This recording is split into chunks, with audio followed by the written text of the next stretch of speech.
പക്ഷേ മിക്കവർക്കും ഡൗട്ട് ചോദിക്കും, ഞാൻ ഇതിനെ പറ്റി നല്ലത് മാത്രം പറഞ്ഞ് തള്ളുകയാണോ. അപ്പോൾ നമ്മളിപ്പോൾ ഉള്ളത് വടക്കഞ്ചേരിയാണ്. ഒരു യാത്രക്കിടയിലാണ് നമ്മൾ. സ്ട്രാപ്പൊക്കെ പോയി. ഒരു യാത്രക്കിടയിലാണ്. അപ്പോൾ നമ്മുടെ മോജോ ഇപ്പോൾ ഏകദേശം കവർ ചെയ്തിട്ടുള്ള ഡിസ്റ്റൻസ് എന്ന് പറഞ്ഞു കഴിഞ്ഞാൽ 5544, 5500 കിലോമീറ്റർ കഴിഞ്ഞു. അപ്പോൾ അതിൻ്റെ ഒരു റിവ്യൂ പോലെ ചെയ്യാമെന്ന് വിചാരിച്ചു. അപ്പോൾ നമുക്ക് ഓടിച്ചുകൊണ്ട് സംസാരിക്കാം.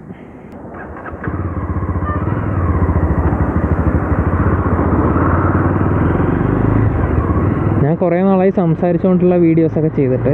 അപ്പോൾ എല്ലാവർക്കും എൻ്റെ ചാനലിലേക്ക് വീണ്ടും സ്വാഗതം. ഇന്ന് നമ്മൾ സംസാരിക്കാൻ പോകുന്നത് ഇവിടെ മഹീന്ദ്ര മോജോൻ്റെ ഒരു ലോങ് ടേം റിവ്യൂ ആയിരിക്കും. കാരണം ഇപ്പോൾ ഏകദേശം ഒരു 7 മാസം ആയിട്ടുണ്ട് ഞാൻ വണ്ടി എടുത്തിട്ട്. 7 മാസവും ഏകദേശം 5544 കിലോമീറ്ററാണ് അപ്പോൾ ഓടിച്ചിരിക്കുന്നത്. അപ്പോൾ എൻ്റെ ഫസ്റ്റ് റിവ്യൂ നിങ്ങൾ കണ്ടു എന്ന് ഞാൻ വിചാരിക്കുന്നു. അതിൽ മെൻഷൻ ചെയ്ത് കുറച്ച് കാര്യങ്ങളുണ്ട് വണ്ടിയെ പറ്റി. അത് ഞാൻ വീണ്ടും റിപ്പീറ്റ് ചെയ്യാൻ ഉദ്ദേശിക്കുന്നില്ല. ഓക്കെ, അപ്പോൾ ഇതെൻ്റെ ഒരു യൂസർ റിവ്യൂ ആയിരിക്കും. അപ്പോൾ പൊതുവേ എല്ലാവരും ചോദിക്കാൻ പോകുന്നത് എങ്ങനെയുണ്ട് വണ്ടി എന്നാണ്. ഈ 5500 കിലോമീറ്റർ ഞാൻ ഓടിച്ചുള്ളൂ. അപ്പോൾ ഞാൻ പറയുന്നത് എൻ്റെ അപ്ഗ്രേഡ് കറക്റ്റായിരുന്നു. യൂണിക്കോൺ 150 നിന്നായിരുന്നു ഞാൻ യൂണിക്കോൺ 150 ആയിരുന്നു ഞാൻ മുമ്പ് ഓടിച്ചുകൊണ്ടിരുന്നത്. അതിൽ നിന്നും ഒരു നല്ലൊരു ടൂറായിട്ടുള്ളൊരു അപ്ഗ്രേഡാണ് ഞാൻ ഉദ്ദേശിച്ചത്. അത് ഞാൻ വളരെ സാറ്റിസ്ഫൈഡാണ് ഈ വണ്ടി. ഇപ്പോഴും ഞാൻ പറയുന്നു, ഞാൻ വളരെ സാറ്റിസ്ഫൈഡാണ്. കാരണം വളരെ കംഫർട്ടബിളാണ് വണ്ടി, നല്ല കംഫർട്ടാണ്. അതുപോലെ തന്നെ റിഫൈൻമെൻ്റ് ആണെങ്കിലും ടാങ്ക് കപ്പാസിറ്റി എല്ലാം നന്നായിട്ടുണ്ട് ഇതിൽ. അപ്പോൾ ഞാൻ ഇത്രയും നാൾ ഉപയോഗിച്ചിട്ട് എനിക്ക് തോന്നിയ നല്ല വശങ്ങളും അതുപോലെയുള്ള എന്തെങ്കിലും നെഗറ്റീവായിട്ടുണ്ടെങ്കിൽ അതും ഞാൻ ഈ വീഡിയോയിൽ കവർ ചെയ്യാം. അതിൻ്റെ ഒപ്പം തന്നെ മോജോനെ പറ്റിയുള്ള കുറച്ച് അഡീഷണൽ ഇൻഫോർമേഷൻസും കൂടി ഞാൻ ഈ വീഡിയോയിൽ ഷെയർ ചെയ്യും. ഈ വർഷം ഓട്ടോലോഗ് എന്ന് പറഞ്ഞിട്ടുള്ള കമ്പനി മഹീന്ദ്ര മോജോന് വേണ്ടിയിട്ട് ഇറക്കുന്ന ഒരു അഡ്വഞ്ചർ കിറ്റ് ഉണ്ട്. അപ്പോൾ അതിനെപ്പറ്റി അറിയുന്ന ഡീറ്റെയിൽസും കൂടി ഞാൻ ഇതിന് ഷെയർ ചെയ്യാം. ഓക്കെ, അപ്പോൾ നമുക്ക് ആദ്യം ഇതിൻ്റെ നല്ല വശങ്ങളെ പറ്റി സംസാരിക്കാം. അപ്പോൾ ഞാൻ ഇത്രയും ഓടിച്ചിട്ട് എനിക്ക് തോന്നിയ നല്ല വശങ്ങൾ. മഹീന്ദ്ര മോജോ 300 എന്ന് പറഞ്ഞു കഴിഞ്ഞാൽ പക്ക ഒരു ടൂറിങ് മെഷീനാണ്. അതായത് ഹൈവേ ക്രോസിങ്, ഇപ്പം ഞാൻ ചെയ്തുകൊണ്ടിരിക്കുന്ന പോലെ ഹൈവേ ക്രോസിങ്ങിന് പറ്റിയൊരു മെഷീനാണ് മോജോ. എന്ന് വെച്ചാൽ സിറ്റിയിൽ യൂസ് ചെയ്യാൻ പറ്റില്ല എന്നോ അല്ലെങ്കിൽ ഈ പറഞ്ഞ പോലെ ഓഫ് റോഡ് പോകുമ്പോൾ യൂസ് ചെയ്യാൻ പറ്റില്ല എന്നല്ല. ഇത് ഈ വണ്ടി ഉണ്ടാക്കിയിരിക്കുന്നത് ഹൈവേ ക്രോസിങ്ങിന് വേണ്ടിയിട്ടാണ്. അതേപോലെ തന്നെ നമുക്കിപ്പം സിറ്റീസിൽ യൂസ് ചെയ്യാൻ ബുദ്ധിമുട്ടെന്ന് വെച്ച് കഴിഞ്ഞാൽ തീരെ ബുദ്ധിമുട്ടില്ല. കാരണം ഈ ABS വേരിയൻ്റ് അത്യാവശ്യം നല്ല നിമ്പിളാണ്. ഇതിൻ്റെ ഫ്രണ്ട് ഹെവിനെസ് ഒക്കെ പോയിട്ടുണ്ട്. അപ്പോൾ അത്യാവശ്യം നല്ല നിമ്പിളാണ്. സിറ്റീസിലാണെങ്കിലും ഈ പറഞ്ഞ പോലെ മോശം റോഡ് വരുമ്പോഴും നമുക്ക് നല്ല എന്താ പറയുക കൺട്രോൾ ചെയ്യാൻ അത്ര ബുദ്ധിമുട്ടൊന്നുമില്ല. നമുക്ക് വണ്ടി നിർത്തിയിട്ടിട്ട് കുറച്ചൊന്ന് നീങ്ങി തുടങ്ങുന്നവരെ അതിൻ്റെ ആ ഒരു ചെറിയൊരു ഹെവിനെസ് ഫീൽ ചെയ്യുള്ളൂ. ഒരിക്കലും അല്ലാതെ നമുക്ക് ഓടിച്ചു കഴിഞ്ഞാൽ ഒന്നും നമുക്ക് ആ ഫീൽ ചെയ്യില്ല. നമുക്കിങ്ങനെ ഉരുട്ടിയെടുത്തുകൊണ്ട് പോകാൻ വണ്ടി. അങ്ങനത്തെ ഒരു ടൈപ്പാണ് ഇതിൻ്റെ ബിൽഡ്. അപ്പോൾ അതിലൊന്നും എനിക്ക് ഒട്ടും മോശമായിട്ടുള്ള ഒരു ഫീലില്ല. അപ്പോൾ സിറ്റി യൂസ് ആണെന്നുണ്ടെങ്കിലും നമ്മൾ കട്ട ട്രാഫിക് വരുമ്പോൾ മാത്രം ചെറിയ രീതിയിൽ എനിക്ക് ഫീൽ ചെയ്തെന്ന് വെച്ച് കഴിഞ്ഞാൽ കാലിൻ്റെ ഫുൾ ഭാഗമല്ല, കാലിൻ്റെ അടിവശമുണ്ട് നമ്മുടെ പാദത്തിൻ്റെ റൈറ്റ് സൈഡ് ചെറുതായിട്ട് ഒരു ഹീറ്റ് ഫീൽ ചെയ്യും. അതും ചെരുപ്പ് ഇടുകയാണെങ്കിൽ മാത്രം. നിങ്ങൾ ഷൂസ് ഇട്ടാണ് ഓടിക്കുന്നത് നിങ്ങൾ അറിയ പോലും ഇല്ല. അതുപോലെ തന്നെ ഇതിൻ്റെ റേഡിയേറ്റർ അതെ നല്ല എഫിഷ്യൻ്റ് ആയിട്ടുള്ളൊരു റേഡിയേറ്ററാണ്. കാരണം ഹീറ്റിംഗ് ഉണ്ടെങ്കിലും നമ്മളിപ്പം വണ്ടി അത്യാവശ്യം ഹീറ്റ് അയക്കുന്ന കണ്ടീഷനിൽ നമ്മളിപ്പോൾ പാർക്ക് ചെയ്തിട്ട് പോവുകയാണെന്നുണ്ടെങ്കിൽ റേഡിയേറ്റർ കുറച്ച് നേരം അത് ഓടും. അത് നമുക്കൊരു ചെറിയൊരു സൗണ്ട് കേൾക്കാം. റേഡിയേറ്റർ കുറച്ച് നേരം ഓടിക്കൊണ്ടിരിക്കും. അപ്പോൾ അതൊന്ന് കൂൾ ഡൗൺ ഏകദേശം 1 മിനിറ്റോളം അത് ഓണായിരിക്കും. അത് ചിലവരൊക്കെ അറിയാത്തവർ അതിനെപ്പറ്റി അതെന്ത് വല്ല കംപ്ലൈൻ്റ് ആണോ എന്നൊക്കെ ചോദിച്ചിട്ടുണ്ടായിരുന്നു. അത് കംപ്ലൈൻ്റ് ഒന്നുമല്ല, അത് നോർമലി മോജോയിൽ അങ്ങനെയാണ് അത് സെറ്റ് ചെയ്തിരിക്കുന്നത്. പിന്നീട് പറയാനുള്ളത് ഇതിൻ്റെ ബിൽ ക്വാളിറ്റി തന്നെയാണ്. ഇത് മേടിച്ചിട്ട് ഇതേവരെ എനിക്ക് ബിൽ ക്വാളിറ്റി റിലേറ്റഡ് യാതൊരു ഇഷ്യൂ ഉണ്ടായിട്ടില്ല. അതേപോലെ തന്നെ എൻജിൻ റിലേറ്റഡ് അപ്പോൾ ആകെ 5500 ആയിട്ടുള്ളൂ. പക്ഷേ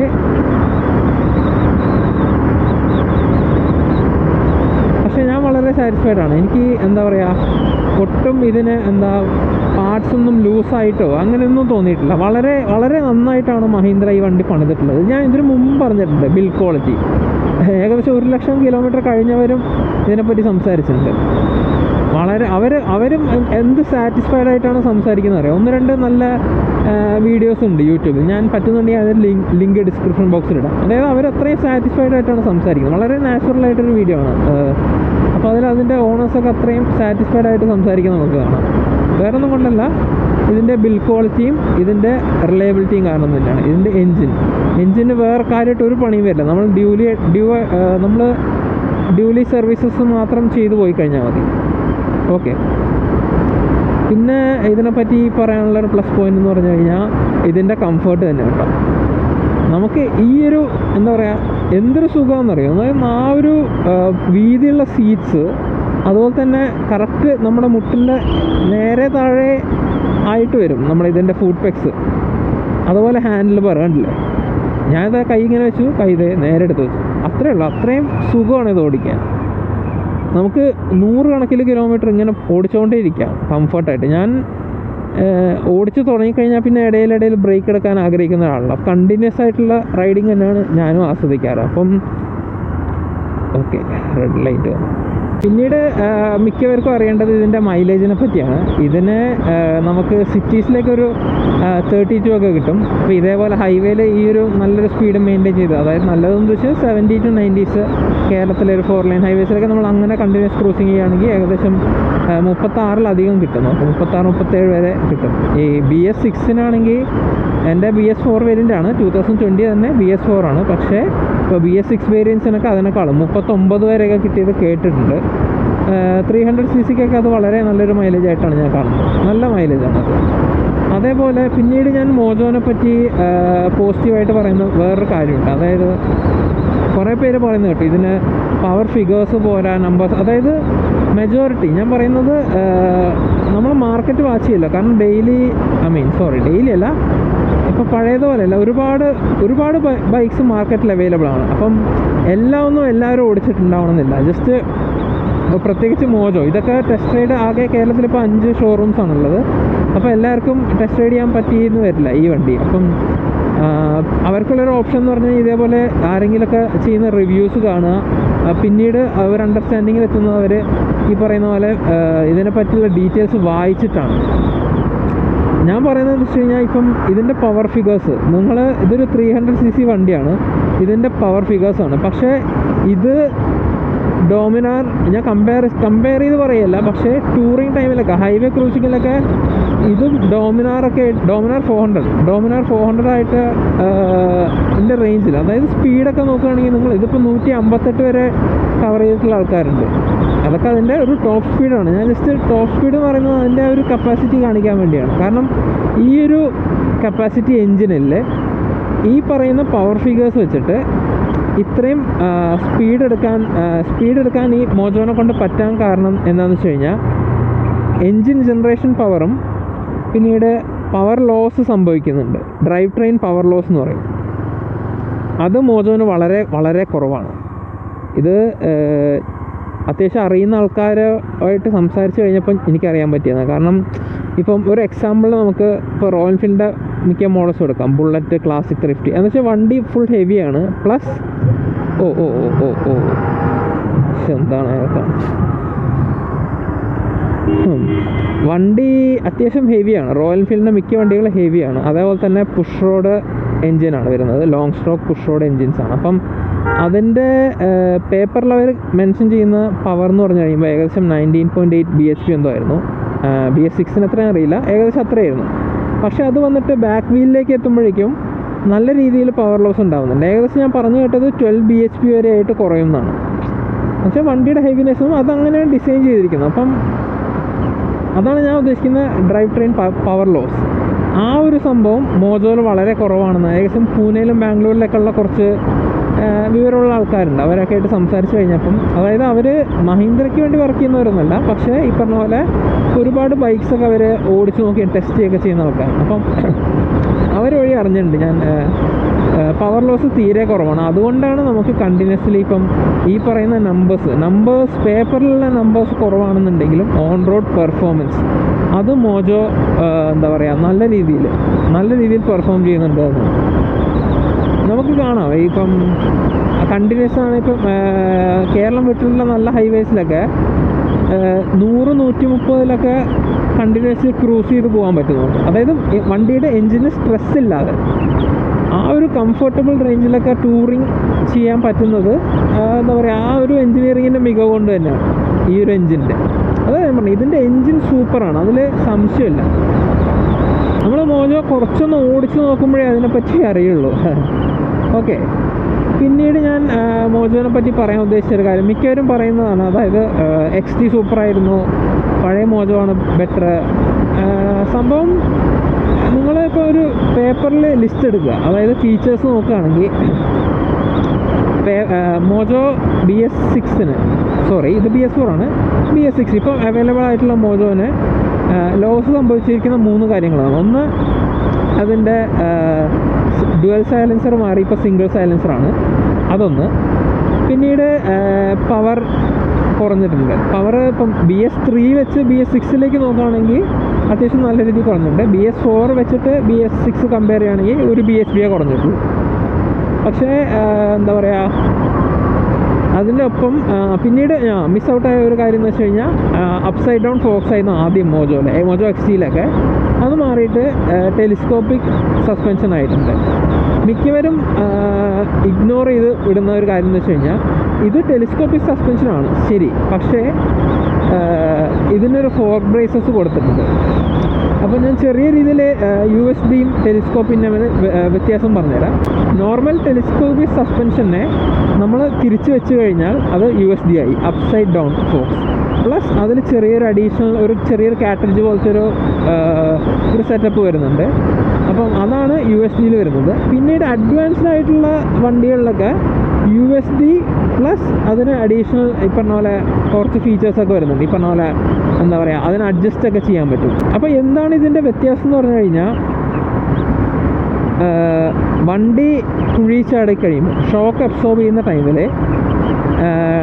ഏറ്റവും അധികം ഇമ്പാക്റ്റ് വരുന്നത് ഈ പറഞ്ഞ പോലെ ടയേഴ്സും റിമ്മും കഴിഞ്ഞ് നമ്മൾ ആ ഷോക്ക് ഫുൾ എടുക്കുന്നതാണല്ലോ ഫ്രണ്ടത്തെ ആ ഒരു ഫോർക്ക്. അപ്പം നിങ്ങൾ നോർമൽ ടെലിസ്കോപ്പിക് സസ്പെൻഷൻ നോക്കുകയാണെങ്കിൽ അതിൻ്റെ മോൾ വശം കുറച്ച് തിന്നാണ്, ആ ഒരു പോർഷനാണ് അടിയിലുള്ള പോർഷൻ്റെ ഉള്ളിലേക്ക് പോകുന്നത്. അപ്സൈഡ് ഡൗൺ ഫോക്സ് എന്ന് പറഞ്ഞു കഴിയുമ്പോൾ നേരെ ഇൻവെർട്ടഡ് ആണ്. മോൾ വശത്തുള്ള പോർഷന് നല്ല കട്ടിയാണ്, നല്ല വണ്ണമാണ്. അപ്പം ആ ഭാഗത്തേക്ക് ഷോക്ക് ഏറ്റവും അധികം ഷോക്ക് വരുന്ന ആ ഭാഗത്താണ്. അപ്പോൾ ഷോക്ക് അബ്സോർബിങ് ബെറ്ററാണ് USD-യിൽ വരുന്നത്. നോർമൽ ടെലിസ്കോപ്പിക് വണ്ടികളിൽ ഷോക്ക് അബ്സോർബ് ചെയ്യുന്ന ടൈമിൽ അവിടെ ഇമ്പാക്റ്റ് കുറച്ചധികം വരും അതിൻ്റെ മോൾ വശത്ത്. കാരണം എന്താ, മോൾ വശത്ത് ടെലിസ്കോപ്പിക് സസ്പെൻഷൻ വണ്ടികൾക്ക് അത് തിന്നാണ്. മോജോയിൽ ചെയ്തിരിക്കുന്നത് എന്ന് വെച്ച് കഴിഞ്ഞാൽ ടെലിസ്കോപ്പിക് സസ്പെൻഷനുമാണ്, അതിൻ്റെ ഒപ്പം തന്നെ അവർ ആ 2 ഫോർക്കും തമ്മിൽ വളരെ കട്ടിയുള്ളൊരു മെറ്റീരിയൽ ഉപയോഗിച്ചിട്ടാണ്, ഒരു ബ്രേസാണത്, ഫോർക്ക് ബ്രേസസ് വെച്ചിട്ട് അത് കണക്ട് ചെയ്തിട്ടുണ്ട്. എൻ്റെ വോയിസിൽ ചെറിയ രീതിയിലാണോ എന്നറിയില്ല, വിൻഡ് അടിക്കുന്നുണ്ടാവും. നമ്മളിപ്പോൾ പാലക്കാടൻ കാറ്റിൻ്റെ സീസണാണ്. പോരാത്തതിന് ഇപ്പം കണ്ടീഷനിൽ നമ്മൾ 80s-ലൊക്കെയാണ് ഓടിക്കുന്നത് വണ്ടി. അപ്പം ഹൈവേയിൽ വിൻഡ് ബ്ലാസ്റ്റ് ഉണ്ട് അത്യാവശ്യം. ഞാൻ വൈസർ വെച്ചിട്ടില്ല. പിന്നീട് ഇതിനെപ്പറ്റി പറയാനുള്ളത് ഇതിൻ്റെ സർവീസ് അവൈലബിലിറ്റിയാണ്. ഇത് കേരളത്തിലിപ്പം 5 ഷോറൂംസ് ആണുള്ളത്. നമ്മളിപ്പം ഓവറോൾ മഹീന്ദ്രയുടെ സെയിൽസ് ഹിസ്റ്ററി നോക്കുകയാണെന്നുണ്ടെങ്കിൽ മോജോ XT അവർ ലോഞ്ച് ചെയ്തപ്പം മീഡിയം സെയിൽസ് ആയിരുന്നു, അത് കഴിഞ്ഞൊന്ന് കുറഞ്ഞു, പിന്നെ കുറച്ച് കൂടി, പിന്നെ ഏകദേശം 2018 ആയി കഴിഞ്ഞപ്പം നല്ല രീതിയിൽ ഡൗൺ ആയി. BS3-ന്ന് BS4-ലേക്ക് ആയപ്പം സെയിൽസ് നല്ല രീതിയിൽ കുറഞ്ഞു. പിന്നീട് 19-ൽ ABS വേരിയൻറ്റ് ലോഞ്ച് ചെയ്തു. ABS വേരിയൻറ്റ് ലോഞ്ച് ചെയ്ത ടൈമിൽ ഇതിൻ്റെ സെയിൽസ് വീണ്ടും തിരിച്ചു കൂടി. ആ ഒരു ലോഞ്ചിന് ശേഷം ABS വേരിയൻറ്റ് ഇറങ്ങിയതിന് ശേഷം ഇതിൻ്റെ സെയിൽസ് താഴേക്ക് പോയിട്ടില്ല. മഹീന്ദ്ര മോജോൻ്റെ സെയിൽസ് താഴേക്ക് പോയിട്ടില്ല. നമ്പേഴ്സ് വെച്ച് നോക്കുകയാണെങ്കിൽ ഒരിക്കലും ബാക്കിയുള്ള കോമ്പറ്റീറ്റേഴ്സിൻ്റെ അത്രയും എത്തില്ല. കാരണം ആൾക്കാർക്ക് മിക്കവർക്കും അറിയില്ല ഇങ്ങനത്തെ വണ്ടി മാർക്കറ്റിലുള്ളത്. മഹീന്ദ്ര ഇതിന് അഡ്വർടൈസ്മെൻറ്റും പ്രൊമോഷനൊന്നും കൊടുക്കാത്തതുകൊണ്ട് മിക്കവർക്കും അറിയില്ല. ഈ പറഞ്ഞതുപോലെ യൂട്യൂബും ഇതൊക്കെ അത്യാവശ്യം ഫേമസ് ആയി വന്നു കഴിഞ്ഞപ്പോൾ തന്നെയാണ്, ഇപ്പോൾ സ്ട്രെല്ലൊക്കെ വീഡിയോ ചെയ്തപ്പോഴാണ് ആൾക്കാർക്ക് ആ വണ്ടിയിലേക്ക് കുറച്ചൊരു കോൺഫിഡൻസ് കിട്ടിയത്. അതായത് ഇത്രയും പൈസ കൊടുത്തൊരു വണ്ടി മേടിക്കുകയാണല്ലോ. അപ്പം ആ ഒരു വണ്ടി മേടിക്കാനുള്ള കോൺഫിഡൻസ് ഒക്കെ കിട്ടിയത് ഇതേപോലെ യൂട്യൂബ് വഴിയൊക്കെയാണ് അധികവും മിക്കവരും. അതേപോലെ തന്നെ എന്താണ്, അപ്പോൾ അതിലുള്ള ചെറിയൊരു അഡ്വാൻറ്റേജ് എന്ന് പറഞ്ഞു കഴിഞ്ഞാൽ മഹീന്ദ്ര മോജോ ഇതിനു വേണ്ടി ഈ വണ്ടിയുടെ പരസ്യത്തിന് വേണ്ടി ഒരു എമൗണ്ട് സ്പെൻഡ് ചെയ്യുന്നില്ല. അപ്പം ഈ വണ്ടിക്ക് നമ്മൾ കൊടുക്കുന്ന എമൗണ്ട് ഏകദേശം ഒരു എബവ് 90% നമുക്ക് ഈ വണ്ടിയിൽ തന്നെ കിട്ടുന്നുണ്ട്. ബാക്കിയുള്ള കമ്പനീസ് അതിൻ്റെ ഒരു പെർസെൻറ്റേജ് പ്രൊമോഷനും അഡ്വർടൈസ്മെൻറ്റിനും വേണ്ടിയൊക്കെ സ്പെൻഡ് ചെയ്യുമ്പോൾ മഹീന്ദ്ര ഇതിനു വേണ്ടി അങ്ങനത്തെ പരിപാടിയില്ല. അപ്പം നമ്മൾ കൊടുക്കുന്ന ആ ഒരു എമൗണ്ടിനുള്ള ക്വാളിറ്റി ഇതിൽ കാണാനുണ്ട്. അതായത് ആ ഒരു കാര്യത്തിൽ ഇപ്പം അഡ്വർടൈസ്മെൻറ്റും കൂടെ കൊടുത്തു കഴിഞ്ഞാൽ ഒരു പക്ഷേ ഇതിൻ്റെ എമൗണ്ട് വീണ്ടും കൂടും. പക്ഷേ അവരത് ചെയ്യില്ല. കാരണം ഈ പറഞ്ഞതുപോലെ അവർക്ക് സെയിൽസ് കുറയും, പ്രോഫിറ്റ് കുറയും. അപ്പം ഓട്ടോമാറ്റിക്കലി വണ്ടി സ്റ്റോപ്പ് ചെയ്യുന്നൊരു അവസ്ഥയിലേക്ക് എത്തും. പക്ഷേ ഞാൻ വീണ്ടും ഇതേപോലെ ഒരുപാട് സംസാരിച്ചറിയാൻ പറ്റിയൊരു കാര്യമാണ്, മഹീന്ദ്ര മോജോൻ്റെ സെയിൽസ് ടീം, ഈ പറഞ്ഞ പോലെ മാർക്കറ്റിംഗ് എല്ലാ ടീമും അവർ നല്ല രീതിയിൽ അവരെല്ലാം മോജോൻ്റെ ഫാൻസ് ആണെന്ന് വേണമെങ്കിൽ പറയാം. കാരണം 2018-ലോ 2019-ലോ എന്തോ മന്ത്ലി ഏകദേശം 2 യൂണിറ്റ് എന്തോ വിറ്റ് പോയ ടൈമിലും സ്വാഭാവികമായിട്ടും ഏത് ബിസിനസ്സും അതൊന്നും ആലോചിക്കും, ഇതൊന്ന് പൂട്ടിക്കെട്ടി പോയിക്കൂടെ എന്നുള്ളത്. പക്ഷേ അതിനെ പൂട്ടിക്കെട്ടാൻ വിടാതെ പിടിച്ചു നിർത്തി ഈ പറയുന്നത് പോലെ എങ്ങനെയൊക്കെ അതിനെ നിർത്താൻ പറ്റുമോ അങ്ങനെയൊക്കെ അവർ നിർത്തിക്കൊണ്ടുപോകുന്നുണ്ട്. അപ്പോൾ ആ ഒരു ടീമിൽ എനിക്ക് വിശ്വാസമുണ്ട്. അതുകൊണ്ട് തന്നെ ഇപ്പം സെയിൽസ് കൂടി വരുന്നൊരു സ്ഥിതിക്ക് ഒരിക്കലും മഹീന്ദ്ര മോജോ സ്റ്റോപ്പ് ചെയ്യും തോന്നുന്നില്ല, എനിക്ക് തോന്നുന്നില്ല. ഞാനും മേടിക്കുന്നതിന് മുമ്പ് നല്ല രീതിയിൽ മാർക്കറ്റ് സ്റ്റഡി ചെയ്തിട്ടുണ്ട്. അപ്പം BS6 കൂടെ ഇറങ്ങിക്കഴിഞ്ഞപ്പോൾ ഇതിൻ്റെ സെയിൽസ് അത്യാവശ്യം നല്ല രീതിയിൽ കൂടി വരുന്നുണ്ട്. പുതിയ കളർ വേരിയൻസും കൂടെ ആയപ്പോൾ ആൾക്കാർക്കൊക്കെ കുറച്ചുകൂടി അട്രാക്റ്റീവായിട്ട് തോന്നുന്നുണ്ട്. അപ്പം മൊത്തത്തിൽ മോജോ വളരുന്നുണ്ടോ എന്ന് ചോദിച്ചു കഴിഞ്ഞാൽ തീർച്ചയായിട്ടും മോജോ സെയിൽസൊക്കെ പതുക്കെ കൂടി വരുന്നുണ്ട്. ഇതേപോലെ ഷോറൂംസ് ആണെങ്കിലും എക്സ്ക്ലൂസീവ് ആയിട്ടുള്ള മോജോ ഷോറൂംസൊക്കെ ഓൾ ഇന്ത്യ ലെവലിൽ പല സ്ഥലത്തായിട്ട് പുതിയത് തുറക്കുന്നുണ്ട്. ഇതൊന്നും അധികം പേര് അറിയുന്നുണ്ടാവില്ല, പക്ഷേ നിങ്ങൾ ഫോളോ ചെയ്ത് കഴിഞ്ഞാൽ അറിയാൻ പറ്റും. ഒരുപാട് ഷോറൂംസ് ഇത് ഓപ്പൺ ചെയ്തിട്ടുണ്ട് ഓൾ ഇന്ത്യ ലെവലിൽ. സൗത്തിലാണ് കുറച്ചധികം. ഇപ്പം മഹാരാഷ്ട്ര, മധ്യപ്രദേശ് അവിടെ നിന്ന് താഴേക്കുള്ള സ്റ്റേറ്റ്സിലോട്ടാണ് പിന്നെ അധികം. നോർത്തിലേക്ക് കമ്പാരിറ്റീവ്ലി കുറച്ച് കുറവാണ് ഷോറൂംസൊക്കെ. അപ്പോൾ ഇത് ഈ പറഞ്ഞ പോലെ വേർഡ് ഓഫ് മൗത്ത് വഴിയാണ് ഈ മോജോ ഇത്രയധികം ഫേമസ് ആയത്. അപ്പോൾ അങ്ങനെ അറിഞ്ഞ് മേടിച്ചവരാണ് അധികവും ഇതിൻ്റെ ഓണേഴ്സ്. അതുകൊണ്ട് തന്നെ അവർ വളരെ സാറ്റിസ്ഫൈഡ് ആണ് വണ്ടിയിൽ. കാരണം അറിഞ്ഞ് മേടിക്കുന്നതും നമ്മളെന്തെങ്കിലും പരസ്യം കൊണ്ട് മയങ്ങി വീണ് മേടിക്കുന്നതും തമ്മിൽ വ്യത്യാസമുണ്ട്. കാരണം ഈ പറഞ്ഞ പോലെ ഒരു 2.25 ലക്ഷമൊന്നും ആരും ഒറ്റയടിക്ക് കൊണ്ടുപോയി ഒരു വണ്ടിയിൽ കണ്ണും പൂട്ടി ഇൻവെസ്റ്റ് ചെയ്യില്ല. അപ്പം ഒന്നാമത് ഇതിന് അഡ്വർടൈസ്മെൻറ്റും കാര്യങ്ങളൊന്നും ഇല്ല എന്നുണ്ടെങ്കിൽ അവൻ മേടിക്കുന്നവൻ ഈ വണ്ടിയെപ്പറ്റി നല്ല രീതിയിൽ പഠിച്ചിട്ട് തന്നെ എടുത്തിട്ടുണ്ടാവുള്ളൂ.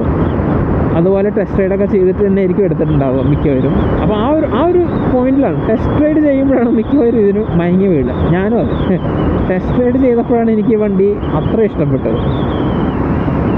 അപ്പോൾ നിങ്ങൾ ഓടിച്ചിട്ടില്ല എന്നുണ്ടെങ്കിൽ നിങ്ങളുടെ വീടിൻ്റെ അടുത്തുള്ള ഷോറൂംസിൻ്റെ അടുത്ത് കൂടെയൊക്കെ നിങ്ങൾ പോകുന്ന ടൈമിൽ ജസ്റ്റ് വെറുതെ ടെസ്റ്റ് റൈഡ് ചെയ്ത് നോക്കുക. വണ്ടി ഓടിക്കുമ്പോൾ മിനിമം ഒരു 8-10 കിലോമീറ്ററൊക്കെ ഒന്ന് ഓടിക്കണം. ഹൈവേസാണ് ഇതിൻ്റെ മെയിൻ. ഹൈവേ ആണെങ്കിലും ടൗണിലാണെങ്കിലും നിങ്ങൾ രണ്ട് കണ്ടീഷൻസിനും ഓടിച്ച് നോക്കണം. പിന്നീട് ഇതിനെപ്പറ്റി പറയാനുള്ളത് ഇതിൻ്റെ ഓഫ് റോഡ് പെർഫോമൻസിനെ പറ്റിയാണ്. ഓഫ് റോഡ് ഒരുവിധം മീഡിയം ഓഫ് റോഡ്സൊക്കെ പോകാൻ പുല്ല് പോലെ കയറി പോകും. കാരണം ഇതിൻ്റെ റൈഡിങ് പൊസിഷൻ അങ്ങനെയാണ്, നമുക്ക് എണീറ്റ് നിന്ന് ഓടിക്കാം. അത്യാവശ്യം ഞാൻ ഈ പറഞ്ഞ പോലെ അപ്പ് സൈഡ് ഓൺ ഫോക്സ് ആകുമ്പോൾ കുറച്ചുകൂടിയും ഷോക്ക് അബ്സോർബിങ്ങിന് ബുദ്ധിമുട്ടായിരിക്കും. ഇതിന് ടെലിസ്കോപ്പിക് ആയതുകൊണ്ട് നോർമലി അഗൈൻ നല്ല സുഖമാണ്. ഓഫ് റോഡൊക്കെ പോകുമ്പോൾ വളരെ കംഫർട്ടബിളാണ്. ഞാൻ ഇത് ഹെവി ആയിട്ടുള്ള ഓഫ് റോഡ്സിന് ഓടിച്ചിട്ടില്ല, അതിന് എനിക്ക് താല്പര്യമില്ല. കാരണം ഹെവി ഓഫ് റോഡ്സിനോട് അത്രയ്ക്ക് എനിക്ക് ഇൻട്രസ്റ്റ് ഇല്ല. നോർമൽ ചെറിയ ഓഫ് റോഡൊക്കെ ഞാൻ പോയിട്ടുണ്ട്, അതിൻ്റെ വീഡിയോസ് ഞാൻ ഇട്ടിട്ടുണ്ട്. ഒരു ചെറിയൊരു ഓഫ് റോഡിൻ്റെ വീഡിയോ ഇട്ടിട്ടുള്ളൂ. അപ്പോൾ അത് നിങ്ങൾക്ക് കണ്ടു നോക്കാം വേണമെങ്കിൽ. പിന്നെ പറയാനുള്ളത്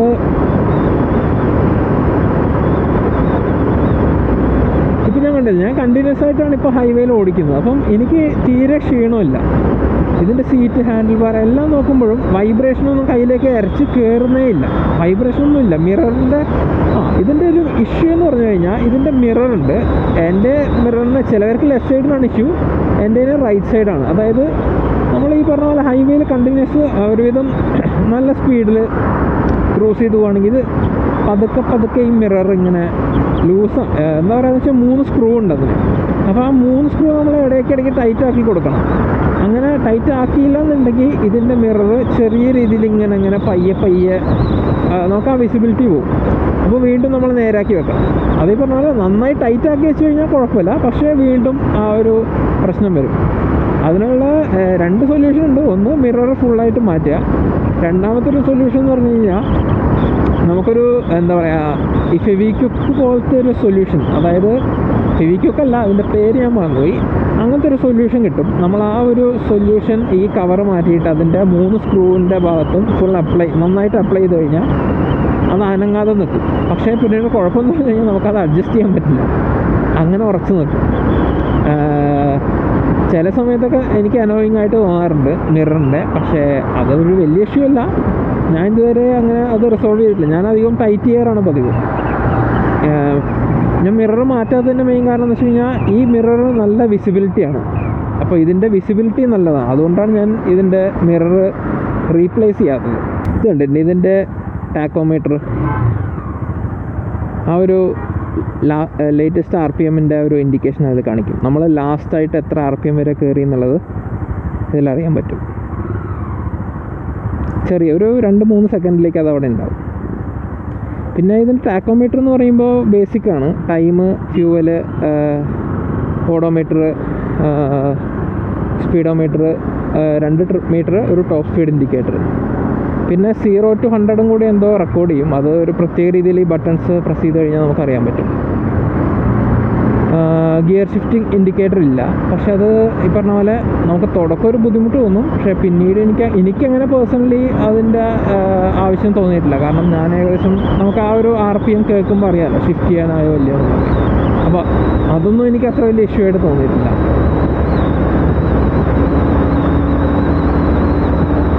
ഇപ്പം എൻ്റെ വണ്ടിയിൽ ഇതുണ്ട്, ലഗേജും കൂടെ വെച്ചിട്ടാണ് ഞാൻ ഓടിക്കുന്നത്.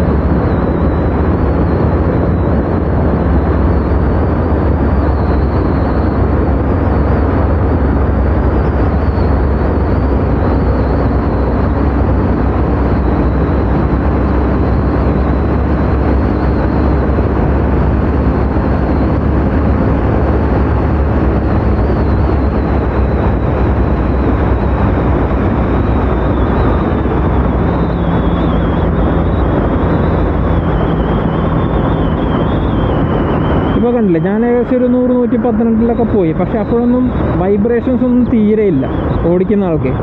നമുക്ക് പറഞ്ഞ പോലെ കണ്ടിന്യൂസ് ആയിട്ടുള്ള സ്ട്രെയിറ്റ് ഹൈവേസ് ഒക്കെ കിട്ടുകയാണെന്നുണ്ടെങ്കിൽ വളരെ സുഖമായിട്ട് ഈ പറയുന്ന സ്പീഡ്സിലൊക്കെ സുഖമായിട്ട് കണ്ടിന്യൂസ് ആയിട്ട് നമുക്ക് ഓടിച്ചു പോകാം. വണ്ടിക്കും അതെ, ഓടിക്കുന്നവർക്കും അതെ, ക്ഷീണം ഉണ്ടാവില്ല. നല്ല കൺട്രോളാണ് വണ്ടിക്ക്. പറഞ്ഞ പോലെ സ്പീഡിലൊന്നും പോകുമ്പോഴൊന്നും ഒരിക്കലും പാളുന്നൊന്നുമില്ല. ആകെ ഉള്ളൊരു ഇഷ്യൂ എന്ന് പറഞ്ഞു കഴിഞ്ഞാൽ ഇങ്ങനെ ഹൈ സ്പീഡിൽ പോകുമ്പം ഇതുണ്ടല്ലേ, വിൻഡ് ബ്ലാസ്റ്റ് അടിക്കും. നേരെ കാറ്റ് എൻ്റെ മുഖത്തേക്കാണ് അടിക്കുന്നത്. എൻ്റെ ഹെൽമെറ്റ് അത്യാവശ്യം വലിയ കുഴപ്പമില്ലാത്തതുകൊണ്ട് എനിക്ക് അങ്ങനെ ബുദ്ധിമുട്ട് തോന്നുന്നില്ല. പക്ഷെ അതും അധികം വൈകാതെ തന്നെ ഞാൻ ഒരു വൈസർ വെക്കും. കുറേ തവണ ആലോചിച്ചിട്ടുണ്ട്, പക്ഷേ അത് ഞാൻ സമയം കിട്ടിയില്ല അത് വെക്കാനായിട്ട്. അപ്പം അതൊക്കെ ഒരു വൈസർ വെച്ചാൽ തീരാവുന്ന പ്രശ്നമേ ഉള്ളൂ ഇതിന്. പിന്നീട് എനിക്ക് ഇതുവരെ ഞാൻ വണ്ടി ഉപയോഗിച്ചിട്ട് എനിക്ക് തോന്നിയ ഇഷ്യൂസ് ഉണ്ട്.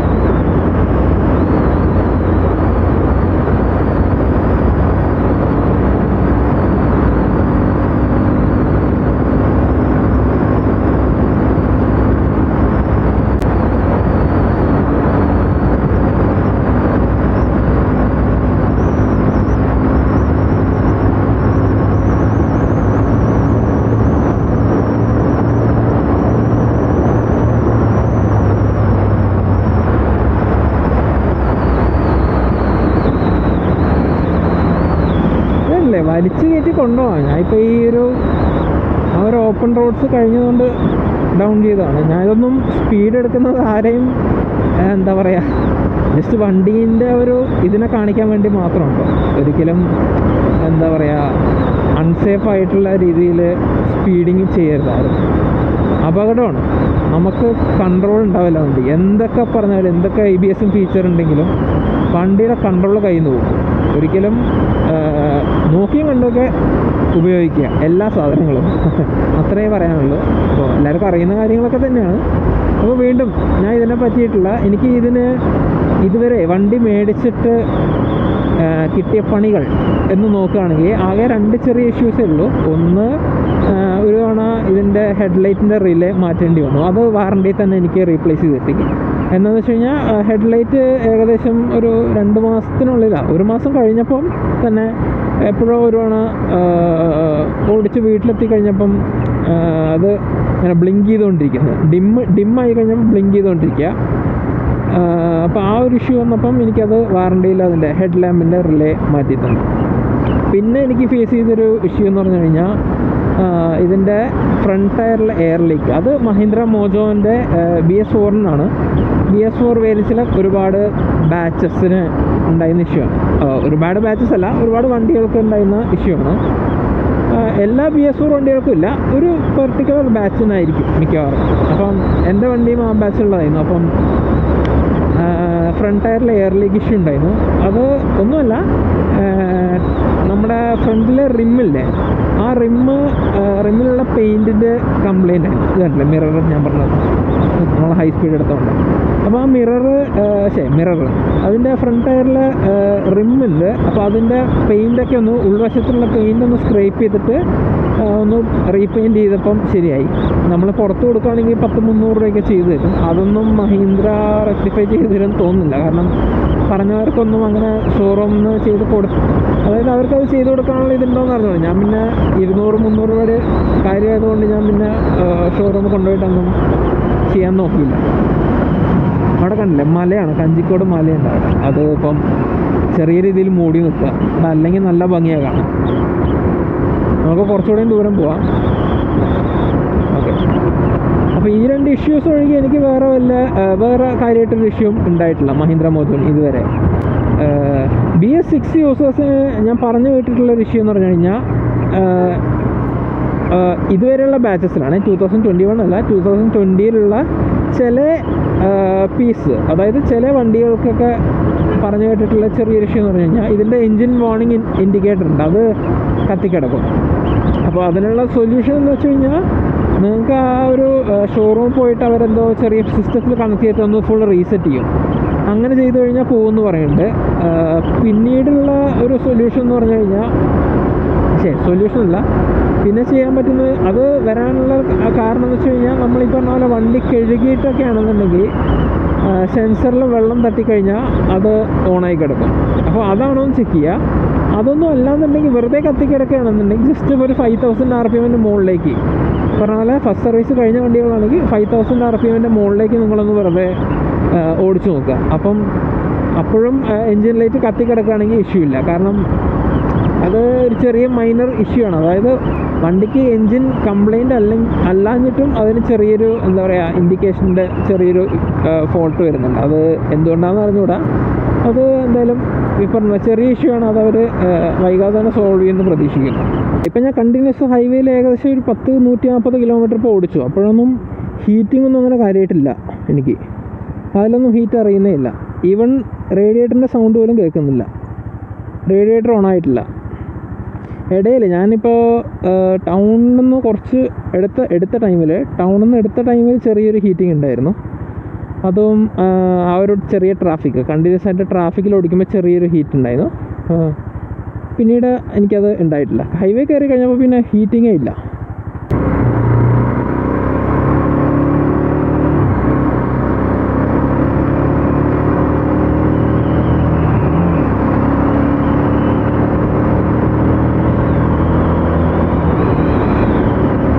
ഉണ്ടല്ലേ, നമുക്ക് ഏത് രീതിയിലും ഓടിക്കാം. അത്യാവശ്യം അഗ്രഷൻ കൊടുത്ത് ഓടിക്കണമെങ്കിൽ അങ്ങനെ ഓടിക്കാം. പവർ എപ്പോഴും ഉണ്ട്. ആ ഒരു ടോർക്കും പവറും കാര്യങ്ങളൊക്കെ ഉണ്ട് ഏത് ഗിയറിലാണെങ്കിലും. പക്ഷെ ഞാൻ എന്താ പറയുക, വല്ലാതെ അഗ്രഷൻ കാണിച്ച് ഈ വണ്ടി ഓടിക്കാറില്ല. എനിക്കത് ഇഷ്ടമല്ല.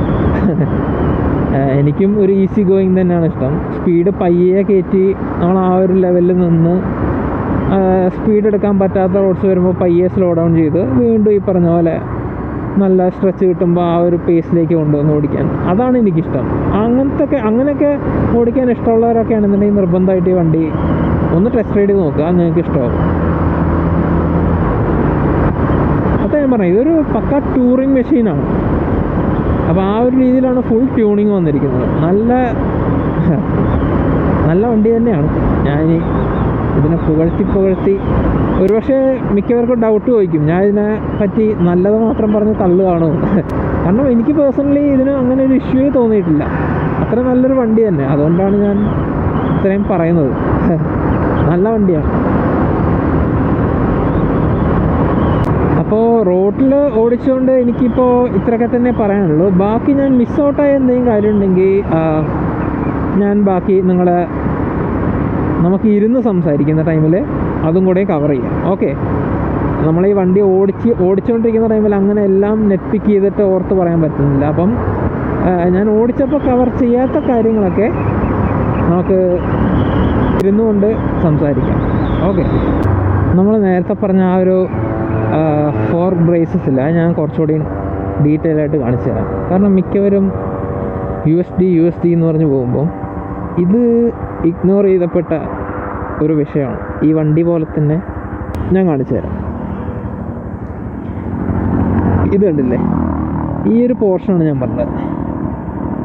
നല്ല കട്ടിയാണ് ഇതിന്. ഇത്രയും വീതിയുണ്ട് ഏകദേശം. ഈ രണ്ട് ടെലിസ്കോപ്പിക് സസ്പെൻഷനെയും തമ്മിൽ ഇത് കണക്ട് ചെയ്തിരിക്കുകയാണ്. അപ്പോൾ ഒരു സൈഡിൽ ഇമ്പാക്റ്റ് വന്നു കഴിയുമ്പം ഓട്ടോമാറ്റിക്കലി ഈ സൈഡും കൂടെയും അത് അബ്സോർബ് ചെയ്യും.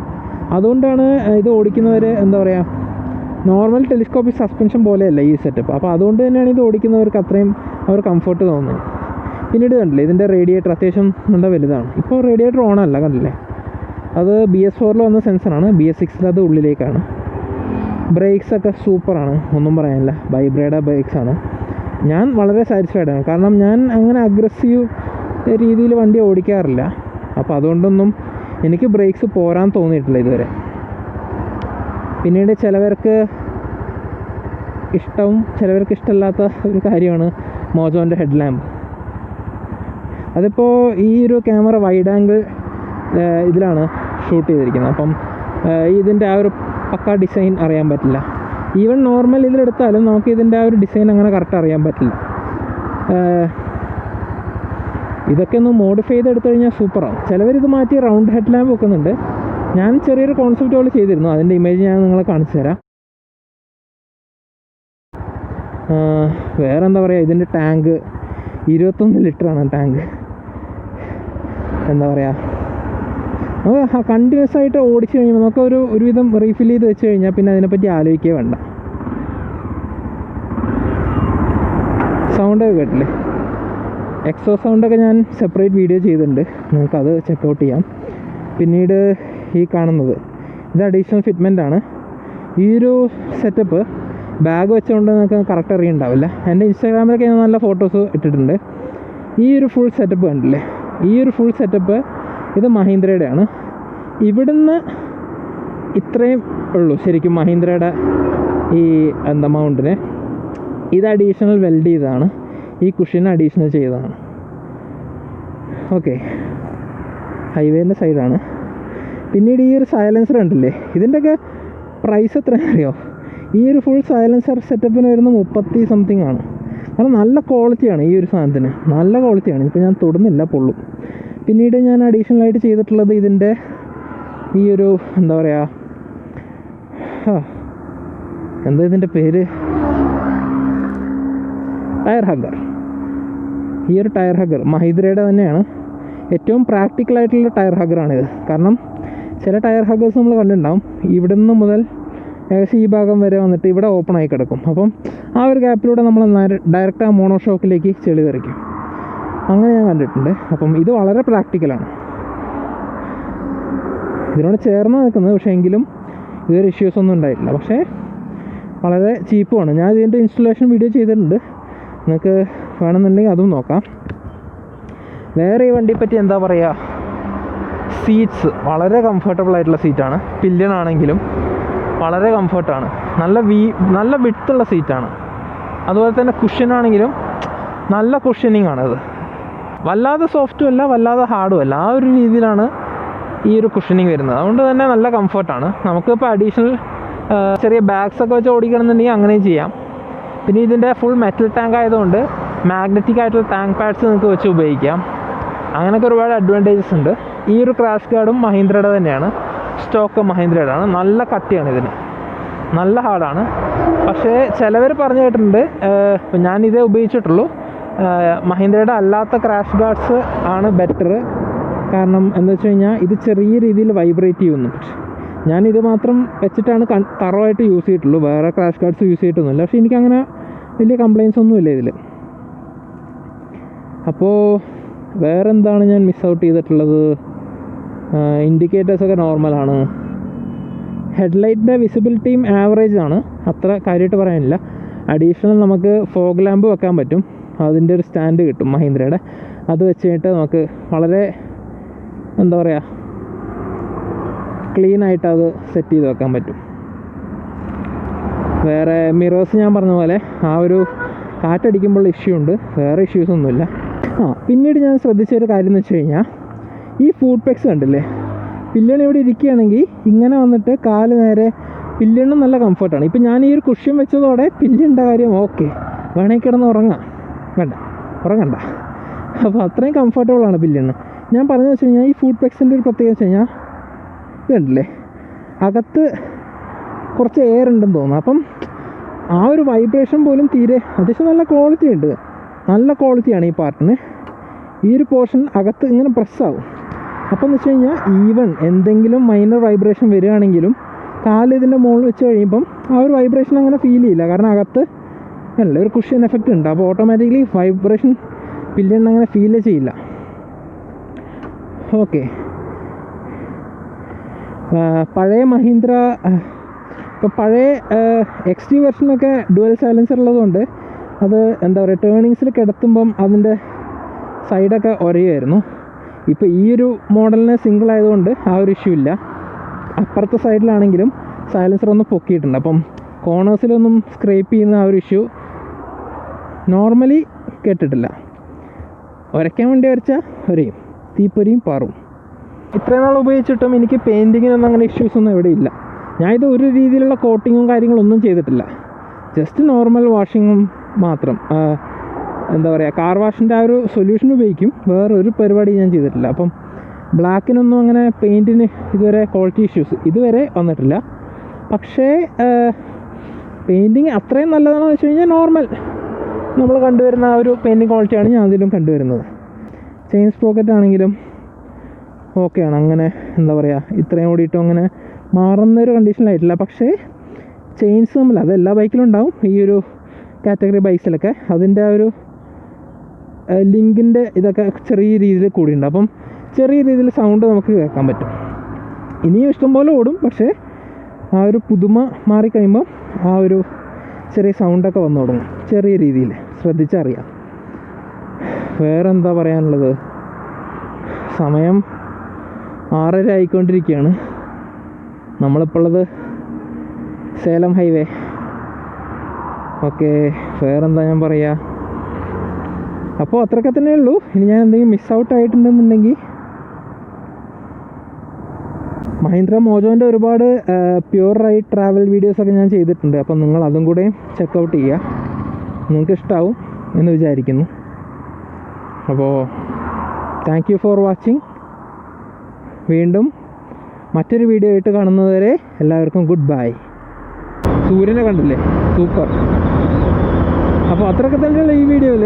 എൻ്റെ വീഡിയോ ഇഷ്ടപ്പെട്ടു എന്ന് വിചാരിക്കുന്നു, ഇൻഫോർമേറ്റീവായി എന്ന് വിചാരിക്കുന്നു നിങ്ങൾക്ക്. അപ്പോൾ വീഡിയോ ഇഷ്ടമായെന്നുണ്ടെങ്കിൽ ലൈക്ക് ബട്ടൺ അമർത്തുക, സബ്സ്ക്രൈബ് ചെയ്യുക. അപ്പോൾ താങ്ക് യു ഫോർ വാച്ചിങ്.